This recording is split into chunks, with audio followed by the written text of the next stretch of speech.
కేటీఆర్ గారు నాకు చాలా మంచి బ్రదర్ కైండ్ రిలేషన్షిప్ మా ఇద్దరికి. అనేక సందర్భాల్లో కలిసాం. మా ఇద్దరికి చాలా పరస్పర ఇష్టాలు ఉన్నాయి. పాలసీల్లో ఒక మాట అటుంటుంది ఇటుంటుంది, కానీ ఆయన ఏమన్నారు నేను చూడలేదు. నాకు తెలిసి ఆయన తప్పుగా ఏం మాట్లాడుకుంటారు, నాకు తెలుసు అదే అనుకుంటాను. మాకు జనగణమన మాకు నేర్పించాల్సింది ఏం లేదు. దేశభక్తి గురించి మాకు పవన్ కళ్యాణ్ గారి దగ్గర పాఠాలు నేర్చుకోవాల్సిన అవసరం లేదు. వారు ఆంధ్రప్రదేశ్ ఉప ముఖ్యమంత్రిగా వారిని గౌరవిస్తాం. అంటే మనం ప్రత్యేక రాష్ట్రం కోరుకోవటం వేరు, ప్రత్యేక రాష్ట్రం కోరుకోవటం వేరు.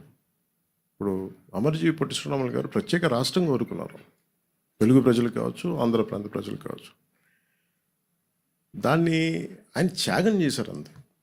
ఆయన కూర్చోబెట్టి గొడవ పెట్టలేదు. తెలుగు వాళ్ళందరికీ రాష్ట్రం కావాలని కోరుకోవటం వేరు, కానీ ఎక్కడ మిగతా వాళ్ళు రాకూడదు, అసలు అలాంటి దూషణ ఎక్కడ చేయలేదు. ఇది నేను అంటుంది ఏంటంటే, ఇట్స్ నాట్ అబౌట్ ఒక తెలంగాణ గురించో ఒక ఆంధ్ర గురించో కాదు.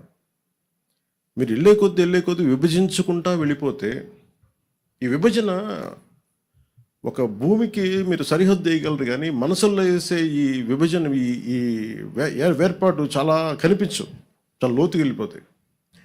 భవిష్యత్తులో మనం అద్భుతమైన అభివృద్ధి ఇవ్వలేకపోవచ్చు, కానీ కనీసం మన కనీస ధర్మం ద్వేషం ఇవ్వైతే ఇవ్వకూడదు కదా సమాజానికి. అంతకుమించి తప్ప అంటే ఆయన్ని కూడా నాకు తెలిసి ఆయన ఒక రైట్ పర్స్పెక్టివ్లో అని ఉంటారు, కానీ ఒకసారి నాకు పూర్తి నేను చెప్పింది చూస్తుంటే నాకు అలా ఉండేది కాదేమో. అది మేము ఎప్పుడైనా కూర్చున్నప్పుడు సరదాగా మేము మాట్లాడుకుంటాం. దట్స్ నాట్ ఎట్ ఆల్ విషయం. ఒక కళాకారుడిగా, ఒక నటుడిగా అభిమానిస్తాం. ఒక సోదరుడిగా ఇంటికి వస్తే బిర్యానీ పెడతా, హైదరాబాదీ బిర్యానీ పెడతా. కానీ వచ్చి మా సెక్రటేరియట్లో కూర్చొని పెత్తనం చేస్తాము మా రాజకీయాల్లో. మరి ఇంకా మొన్ననే కదా వేరుపడ్డది, ఇంత కష్టపడి 60 ఏళ్ళు పోరాటం చేసి మొన్న వేరుపడ్డాం 2014లో.